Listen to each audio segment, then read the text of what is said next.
I will introduce one speaker from Armenia and one from Azerbaijan before I interrupt the list of speakers. And the first speaker is Yerevan from Armenia and the EPP group. The floor is yours. Thank you, Madam Chair. Firstly, dear colleagues, I would like to thank the rapporteurs, Madam Oberg and Mr. Kiljunen, for their truly excellent work. This was a much expected report since the last one was back in 2011. The report starts with high assessment of the democratic developments in Armenia since the times of the non-violent Velvet Revolution in 2018, and notes with praise that Armenia has successfully overcome the serious political crisis caused by the consequences of the recent war in Nagorno-Karabakh. We very much value the high assessment that the Assembly gives to our democratic progress. Colleagues, the outcome of the 44-day war unleashed by Azerbaijan indeed became a check for the democracy and the rule of law of Armenia.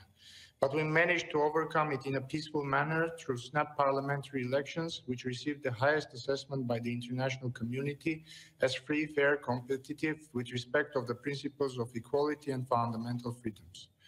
Though these elections passed in extraordinary and challenging situation, they showed the permanence of democratic processes in the Republic of Armenia and proved that free elections are guaranteed in Armenia, that people irreversibly exercise their power guaranteed by the Constitution through elections and other means of direct democracy.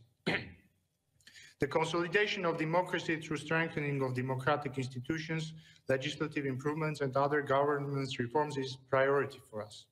We have implemented reforms targeted at improvement of the electoral processes, inter alia improving legislation, ensuring free exercise of the electoral right. This process is undertaken taking into consideration the European standards and with close cooperation with the specialized international organizations. Speaking about anti-corruption policies, I would like to highlight the activity of the Commission for the Prevention of Corruption, the role of which is also noted by the co-rapporteurs as a significant toolkit for the ensuring the transparency and accountability of the governance system. This is a unique body working with the government over the elaboration of the government's anti-corruption policies and the ways of its implementation. One of the other major areas of activities of the government is the independent judiciary. The government launched the judicial legal reforms for the development of the sector and effective administration of justice by reviewing the scope of strategic directions. The aim of the reforms is to guarantee the integrity check of judges, efficiency of the activity of judges and the courts, uniformity of judicial practice, modernization of procedural law, and many others. Colleagues, today our democracy continues to face a number of serious challenges. First and foremost, connected with military threats to the security of Armenia.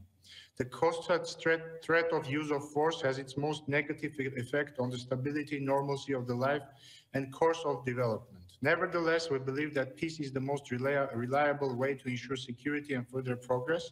And for that purpose, we have also to reach fair and lasting solution to the Nagorno-Karabakh conflict and the solution of all humanitarian issues, the utmost of which is the urgent and safe repatriation of the Armenian prisoners of war.